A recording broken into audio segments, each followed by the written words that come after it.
I was making crowns for a while, and then I started to feel it wasn't quite enough when I was going on stage. I thought, well, I really need something that underlines the act a lot more, that enhances it, that provides a talking point, a bit of entertainment. And I started making dresses to go with the crowns at this stage. That is beautiful, I have to say, absolutely beautiful. Did you embroider all that? Did you make all that? Yes, I did. Yes, it's machine embroidery. This dress is a mixture of fabrics. It's blue velvet, gold leatherette, and tie silks.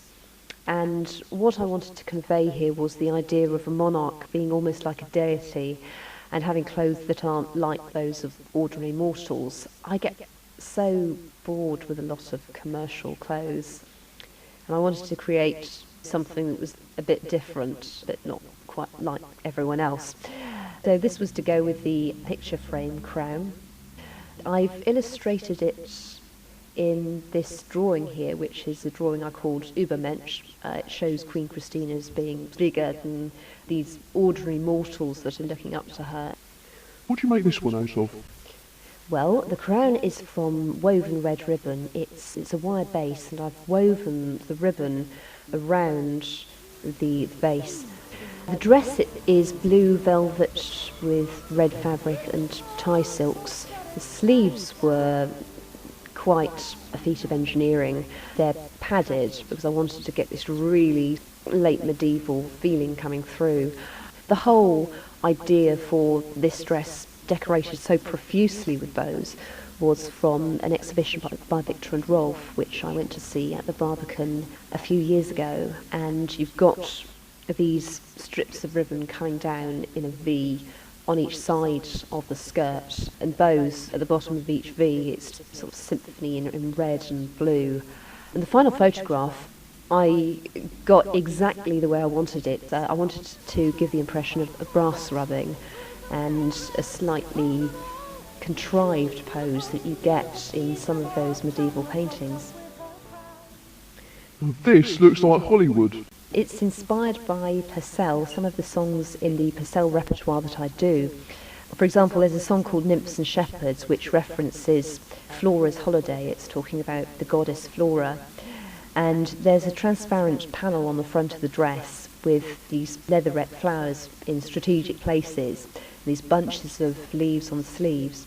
So it's a mixture really of the fairy queen and Flora, because it's supposed to be very light and airy and baroque.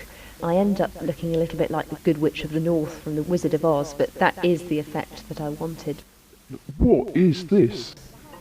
Well, I like Nietzsche, and I'm very fascinated by Zarathustra, the whole ethos. I see Zarathustra as an immortal figure. Somehow I've got a vision of him as a bird, someone with a sort of godlike status. In spirit, he's almost like a god.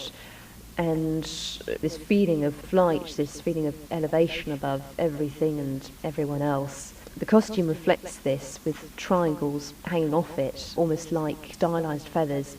I made this from gold and silver lame fabrics and tiny bits of colourful silk dupion. Whoa, bet all the boats like that one. Well, yeah.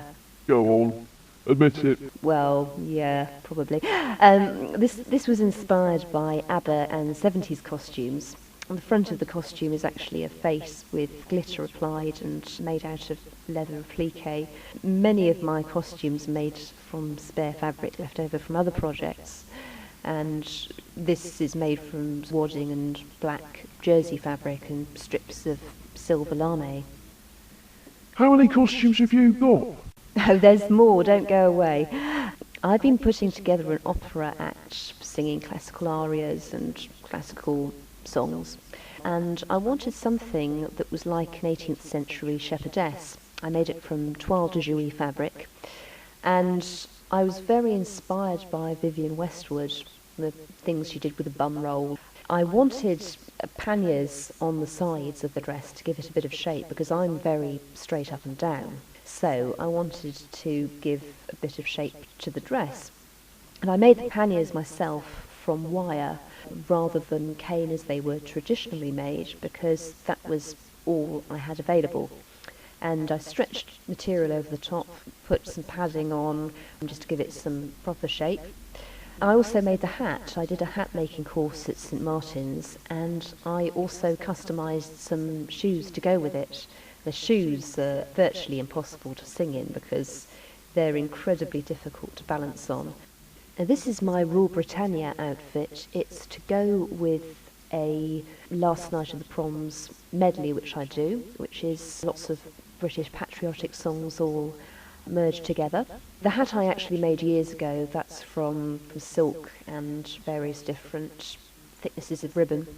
For the dress I used lots of spare calico that I had, lots of striped silk and pieces of ribbon. So again, that was a bit of a recycling project. Here I look partly like something out of Les Miserables and partly like one of those classical figures you get on one of the old 50p coins. That's what I was aiming for. You like gold, don't you? Yes, I have a thing about gold. I think it conveys the image of the stage character very, very well. I had this Baroque floral fabric with a yellow background for the best part of 20 years, just hiding away in the cupboard, and I thought it would be ideal to use for this project. Again, I used up lots of spare ribbon, fabric and trims, everything, every last bit in the sewing basket. The silk petals on the sunflowers, they're made from wired silk dupion, wired all round and embroidered, and used as another layer of petals around the central area of the flower. At this stage, I wanted to focus much more on embroidery and make the costumes look much more 17th century and authentic. And I've also put bells around the collar and the cuffs, so you get a musical effect as well as a visual one. And who are you here? It seems familiar to me. It's Frida Kahlo. It's for a song of mine called Frida, which is going to be released shortly. I didn't draw a monobrow on myself because I would have looked like an idiot. The dress itself is based on elements from Frida Kahlo's paintings. She actually wore quite loose clothing herself. Because she was an invalid, she needed clothing that was a bit more comfortable, and also her husband Diego encouraged her to wear Mexican traditional dress. But this is a little similar, this dress, to what female ancestors are wearing in a portrait of her family, which would have been a lot more towards the early half of the 20th century and maybe before. This is a portrait of her family which is drawn in a family tree format, if you like. In the dress you can see hot colours which are reminiscent of Mexico, but this ruffle around her skirt, she always had a ruffle around the bottom of her skirt, possibly to disguise a club foot. It creates the effect of Frida Kahlo together with the hairstyle, even though it's not exactly what she would have worn in real life. This is gorgeous. Who are you here? I am Nell Gwyn. This is a dress in pale blue silk dupion over a calico base. The embroidered linen bodice has stump work embroidery on it, which was typical of the time, late 17th century. I use all sorts of materials to give the 3D effect that is very typical of that technique. You've got beads in there, you've got gold thread, matchsticks, painted to give the impression of a sun. On the front of the bodice I've shown Charles II and Nell Gwyn as Adam and Eve, and they're actually under an orange tree rather than an apple tree.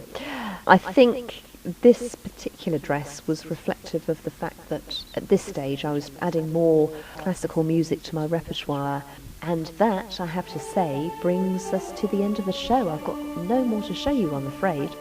Well, thank you, Queen Christina, for taking us through your incredible collection. Thank you. It's been a pleasure.